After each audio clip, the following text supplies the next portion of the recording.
ها قد تنام حلمكم من مثلكم قد حاز من دنياه حفظا للكتاب. But what I really wanted to talk to you about is one dua that changed my attitude about a lot of things. It's something that it affected me and affects, I think, a lot of people. So I travel and I meet young people and they say, Ustad, I'm studying engineering. I feel really bad. Why do you feel bad? Because I'm studying engineering. It's dunya, I'm studying dunya. Make dua that my parents don't make me study engineering so I can go study deen. Because I don't want dunya, I want deen. Somebody else goes, Ustad, I have a job. I feel so bad. Why do you feel bad? Because I'm an accountant. Well, okay, then you should feel bad. No, but anyway, but they'll say, because all I do is, I file the taxes for this company or do the books and this and that, and I spend 9 hours a day doing that, but I only spend 1 hour of day reading Quran, or I only spend a little bit of time in the masjid, but I spend most of my day working. I feel terrible. I'm like, what do you think farmers do? They do a lot more hours than you do. What do you think other people, what does Allah want from us? To leave our occupations and recite Quran all day? Some people have that attitude. If I was only studying deen all day, then I would be a good person.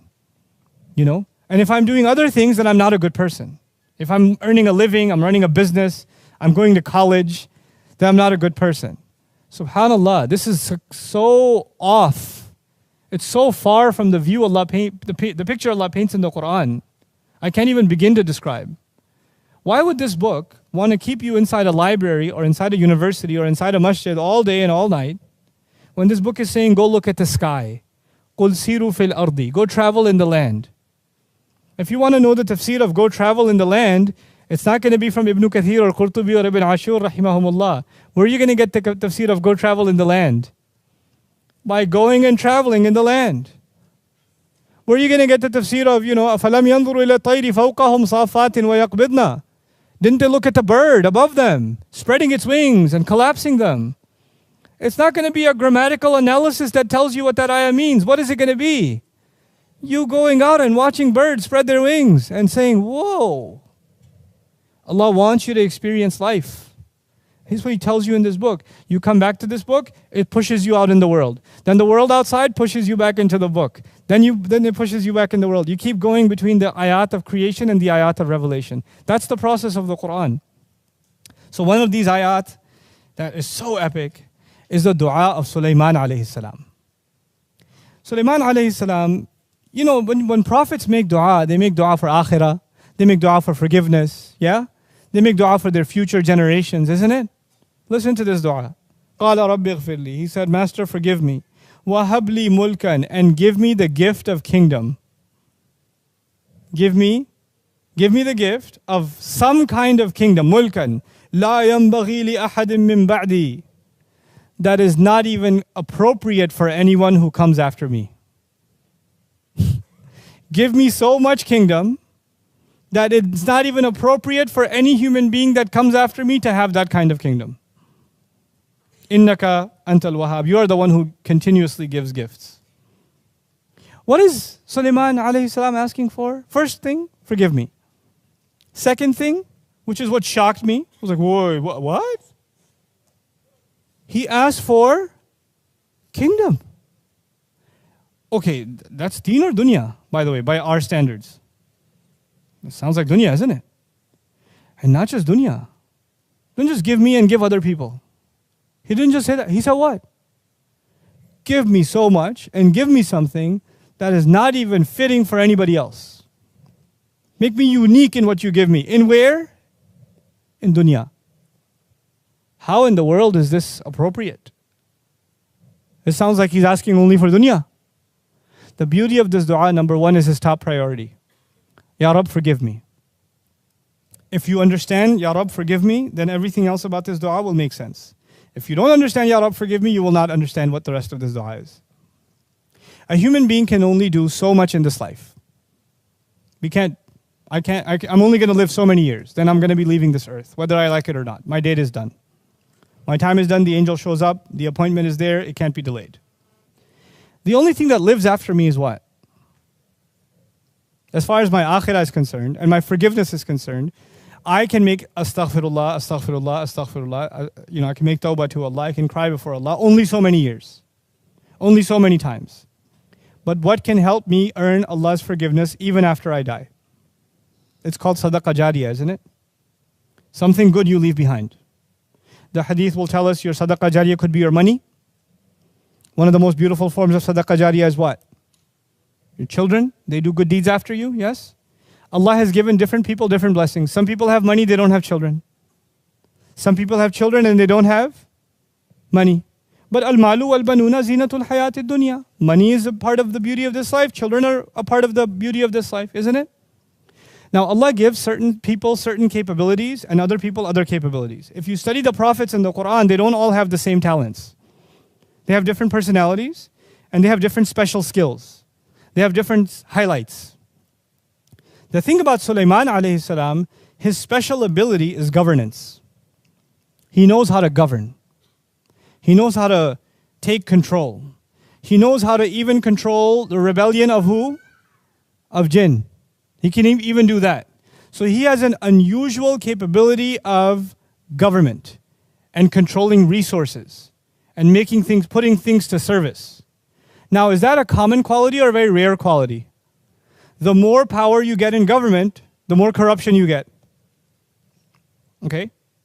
The more absolute authority you have, the more absolute problems you have. Absolute power corrupts absolutely. One of the greatest kingdoms in human history is the pharaohs. Case in point, Now, Sulaiman alayhi salam is in a unique position. He has kingdom and he knows how to use it for good. What kind of sadaqah jariyah can he leave behind? Unmatched. He sees an opportunity for his akhirah to be reconciled by the talent that Allah has given him. And the talent Allah has given him is remarkable. He had an incredible, incredible kingdom, an incredible control, incredible stability in his land, over human beings and over jinn. So he says, Ya Allah, expand this territory for me. Give me kingdom above and beyond this, like you will never give to anybody else after me, because I know what Allah has given me. And by the way, you should understand something else about Sulaiman alayhi salam from the Quran's perspective. Sulaiman alayhi salam is the son of who? Dawud alayhi salam. You should know something special about Dawud alayhi salam. There's a hadith about Dawud alayhi salam. Adam alayhi salam was shown the names of every single human being. When we were ruh, Adam alayhi salam was introduced to all of us. He knows my name, he knows your name. وَعَلَّمَ آدَمَ الْأَسْمَاءَ كُلَّهَا ثُمَّ عَرَضَهُمْ. That's actually going back to the names of all individuals, which is amazing. Our Father knows all of us by name. It's not just we know His name, He knows our name too. And He knows our qualities too, because in Arabic, ism is also qualities. So He knows you and your personality. How many people are in front of Him? Adam alayhi salam. Unimaginable, yeah? And He picks out one of them. He says, who's that? That's your son Dawood. Give him 40 of my years. Make his life longer. Who did He pick out of all of them? You know what's amazing in the Quran? The word Khalifa only comes twice. It only comes for Adam and it comes for Dawood. That's it. It doesn't come for anybody else. Quran is answering the question that arises from that hadith. The hadith says that Adam alayhi salam did not pick Ibrahim alayhi salam, didn't pick Nuh alayhi salam, didn't pick Rasulullah sallallahu alayhi wasallam, didn't pick anybody else. He picked who? Dawood. Why? Because he sees something in him that he has in common. What is that? Allah has made Adam alayhi salam Khalifa on the earth. And Allah made Dawood alayhi salam Khalifa on the earth. Ya Dawudu inna ja'alnaka khalifatan fil ardi. Dawood alayhi salam is special.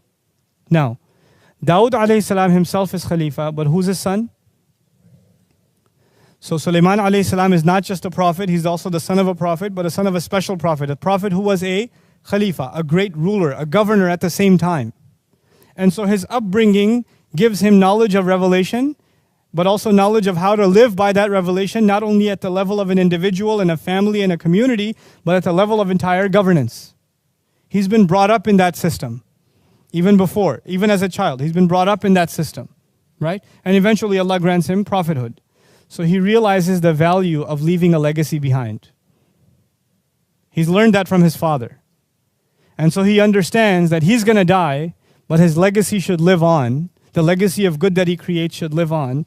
And Ya Allah, give me something that doesn't even, because he knows his children are not going to get it the same way he got it from his dad. لا ينبغي لأحد من بعدي. Now what does that mean for you and me? You know, some people, they can't handle fame. Some people can't handle money. Some people can't handle a compliment. I've met people who say when I'm making salah and somebody passes by, it messes me up. Now they think I'm a righteous person. Other people, they could be anywhere and they're praying and they don't care. The universe doesn't exist for them, right? So some people have a stronger, thicker skin. Some people have weaker skin. Different people have different weaknesses. Some people have a hard time waking up early in the morning. Doesn't that happen? Other people have a hard time with other things. Like, for example, one of the gifts of Allah to me, may Allah keep it this way. One of the gifts of Allah to me is fame doesn't bother me and it doesn't make me happy. I'm not bothered by it and I'm not happy because of it. It's just something Allah gave me. I just have to use it to do something good, and that's it. It's nothing else. If I was teaching this class and there was one table of students, or there's like, I can't count how many tables of students, it won't matter. I'm still going to teach what I'm going to teach. It doesn't matter. If the camera's on or not on, doesn't matter. That's the way I'm programmed. Alhamdulillah. Other things bother me. I won't tell you those. Other things, I have lots of weaknesses. You talk to my family about those, you know. But this is not, alhamdulillah, this is not one of my weaknesses. You know, I've met other people for whom this is a big weakness. It's a big problem. So the first thing you have to recognize is what is your weakness and what is your strength. And once you find your strength, then you ask Allah to give you and give you and give you in what you have strength, so you can put all of it to the service of Allah's deen, so you can leave a legacy. Ya Allah, if this is not going to mess me up, then give me more of it, because I can put it to work for your deen. Like Uthman radiallahu anhu should be asking for more wealth. He should ask. You know why? Because even after being a millionaire, does the wealth mess him up? No. Someone like a Qarun should not ask for more wealth, because whatever he has messed him up enough already. You understand? So not everybody's going to ask for the same thing. Because the strength of Sulaiman alayhi salam is he has power, but it doesn't corrupt him. He has power, but it doesn't corrupt him. So he asks Allah, give me more and more and more and more and more of power, so I can take all of it and serve what? Your deen. And when you ask Allah, what did Allah do for him? Look at in the next ayah. فَسَخَّرْنَا لَهُ الرِّيحَ تَجْرِي بِأَمْرِهِ رُخَاءً حَيْثُ أَصَابَ وَالشَّيَاطِينَ كُلَّ بَنَّاءٍ وَغَوَّاصٍ وَآخَرِينَ مُقَرَّنِينَ فِي الْأَصْفَادِ هَذَا عَطَاؤُنَا.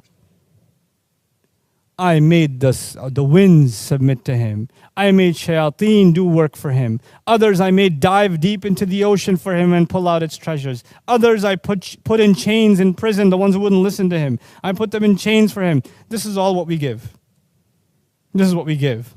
Allah gave him control over winds. You can have the most technologically advanced society with the greatest military, but when a hurricane strikes, their buildings fall.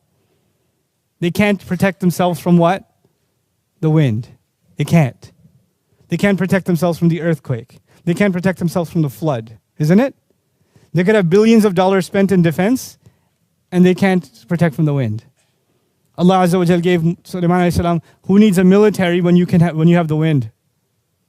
Just send a hurricane that way. Send a storm that way. Subhanallah. This is what Allah will give. So for you and me, identifying what our strength is, and then making a pledge to Allah that we will use it for the strengthening of this deen, for leaving a legacy that is longer than our own, that is perfectly normal. It's perfectly normal. That's not asking for dunya. As a matter of fact, even if you benefit from it somewhat, it's fine.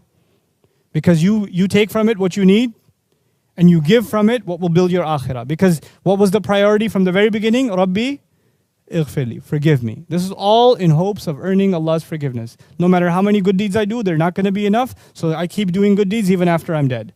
That's what I want to do. Every one of you should be thinking like that. Every one of you. What is the strength Allah has given me, and how can I put it to good use, and how can Allah build my talent to make it even better, so I can benefit even more. May Allah Azza wa Jal make us people of benefit and help us understand the beautiful and the perfect word of His. Barakallahu li wa lakum. Assalamu alaikum wa rahmatullahi wa barakatuh.